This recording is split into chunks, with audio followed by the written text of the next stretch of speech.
para el reino de Dios. La lectura del Evangelio de hoy continúa con la serie de parábolas. Y ya yo les he dicho varias veces que parábolas son ¿qué? Comparaciones. Jesús era un buen contador de historias, como mi abuelita, como los abuelos de nuestros pueblos. Dichosos los que todavía tienen sus abuelos y sus abuelas, ¿verdad? Que cuentan esas historias, las memorias. Yo pasé con don Gaspar unas cuantas horas el viernes en la tarde, y lástima que no pensé como él, que es periodista, que siempre anda con una grabadora en todas partes para haber grabado todas las historias que él me venía contando en el carro de Monseñor Romero, y que yo espero ahora compartir con ustedes algunas. Pero en esta historia Jesús compara el reino de Dios con este hombre rico que distribuye su riqueza entre sus trabajadores. Y el Evangelio es algo un poco irónico, porque nunca un rico reparte sus riquezas.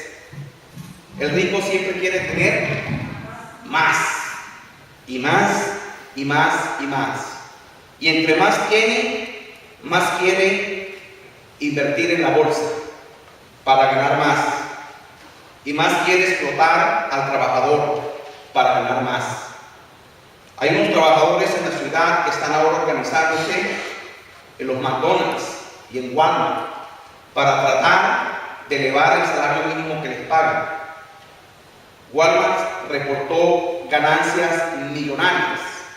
McDonald's también reportó ganancias millonarias. Sin embargo, siguen manteniendo a los trabajadores que le producen esas ganancias millonarias con sueldos de miseria, con sueldos de explotación. Y así es la historia. Por ahí hay una canción de Facundo Cabral que a mí me gusta mucho, y siempre que yo intento cantar miro a Sandra porque me dice cállate, no cantes, mejor sílvala. Pero recuerdan ustedes esa canción que dice: pobrecito mi patrón, piensa que el pobre soy yo. La, la, la, la, la, la. Bueno, este patrón de la historia parece que era un poco distinto, porque él decidió repartir sus riquezas a cada uno. Ahora, para que ustedes se den una idea de cuánto era lo que este patrón estaba repartiendo, no era una monedita, no era algo simple. Él estaba entregándoles cantidades sumamente altas. En la época de Jesús, un talento era 15 años de salario mínimo para un obrero. ¿Se imaginan? Un talento representaba 15 años de salario. Así que es como una locura. Nunca un obrero esperaba que su patrón le fuera a dar esa cantidad de dinero. O sea, que el que recibió un talento recibió 15 años de su salario. El que recibió 2 talentos recibió ¿cuánto? 30. Y el que recibió 5 talentos, ¿cuántos años? 75. Y en países como el nuestro, hay gente que pasa trabajando toda su vida. Y cuando le llega la edad del retiro a los 65 años, ahora la quieren subir a los 70. Lo que reciben ni siquiera les alcanza para pagar el apartamento donde viven. Y muchos de nuestros ancianos tienen que decidir cada fin de mes entre si pagan la renta o pagan las medicinas para el medicamento. Así que Jesús está presentando aquí como una trastornación de los valores de esa sociedad. Y la historia ustedes la conocen. Nos dice que recibió y pidió cuentas, y unos reportaron que la habían multiplicado. Parece que el que recibió más se fue y se la jugó en la bolsa de valores, ¿verdad? Porque los que tienen mucho capital pueden producir mucho capital. Uno trata de guardar por ahí una cuentica del banco, alguito, y cuánto te pagan de intereses. Si es que pueden, ¿verdad? Porque suerte si alguno logra tener una cuenta en el banco. Muchos tienen que bajar, como hacía mi abuelita, debajo del colchón. o en los botecitos donde ella escondía las cosas. Y por ahí llegaba un tío mío medio malvado y cuando andaba corto de dinero iba a la alcancía de la abuelita a sacarle los poquitos pesos que ella había guardado. Y así sucede en la vida. Y este siervo lo multiplicó por 5,000. Luego el que llegó 2 parece que se fue a Las Vegas y jugó en las maquinitas y también jugó. Aunque cuando fuimos a Las Vegas, Fernando, Sandra, Carlos y yo no ganamos nada. Y eso que Fernando estaba jugando de 5 centavos. Yo también. No tenemos mucho para jugar. Sin embargo, llegó uno de los trabajadores que reportó que sí había escondido su talento, que tuvo miedo de perderlo. Y aquel jefe lo reprimió. Cuando uno trata de considerar esta historia, es una historia un poco extraña y una parábola un poco difícil de entender. ¿Qué realmente estaba tratando Jesús de decir con una historia construida llena de ironías? Algo que no ocurría en la realidad, porque no había ningún rico que llegara a repartir su riqueza de esa manera, como no lo hay tampoco hoy en día ningún rico que esté dispuesto a distribuir su riqueza. ¿Qué era lo que Jesús sembraba? Porque Jesús está tratando de presentar esta parábola del reino como una siembra, como algo que Él estaba sembrando.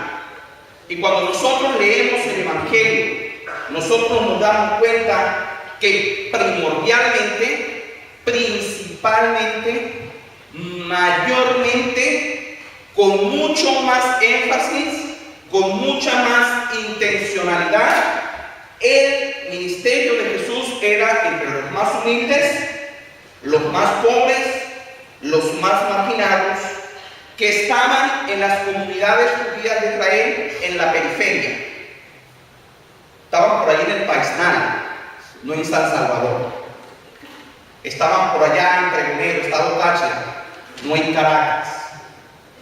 Estaban por allá en el Cusco, no en Lima. Jesús pasó la mayor parte de su tiempo trabajando entre la gente de las afueras, la gente que no tenía acceso al poder ni a la riqueza. Pero entonces alguien podía preguntar, bueno, entonces es que el ministerio de Jesús solo era para los pobres, que la inclusión del mensaje del reino solo era para los pobres. No. Hay evidencias en el Nuevo Testamento que Jesús también sembró y cosechó entre gente rica, entre gente de dinero. Por ejemplo, tenemos datos que había mujeres de la corte de Herodes, que se llamaban los herodianos, de las familias ricas judías, pero que apoyaban a Herodes, al rey, que sufragaban el ministerio de Jesús. También algunos militares extranjeros simpatizaban con la causa de Jesús, porque era imposible que Jesús haya dejado todo y anduviera 3 años por allí caminando pasando hambre, con 12 hombres que también habían dejado su trabajo para seguirnos. Y nos dice que Judas era el tesorero. Es decir, el ministerio de Jesús era apoyado también con gente de dinero. Nosotros en esta parte de la ciudad estamos tratando de hacer un ministerio de alcance, de apoyo y de solidaridad, principalmente con la gente pobre. Ninguno de los que estamos aquí tiene cuentas bancarias muy grandes. Sin embargo, los que tenemos, o lo poco que tenemos, tratamos de sembrarlo y de cosecharlo para el reino de Dios. Nosotros estamos sentados aquí en una catedral muy bonita, en una capilla, porque hubieron hermanos y hermanas de la iglesia presbiteriana que pensaron en el futuro y decidieron sembrar de lo que ellos tenían para dejarnos edificios como estos, para que nosotros podamos utilizar.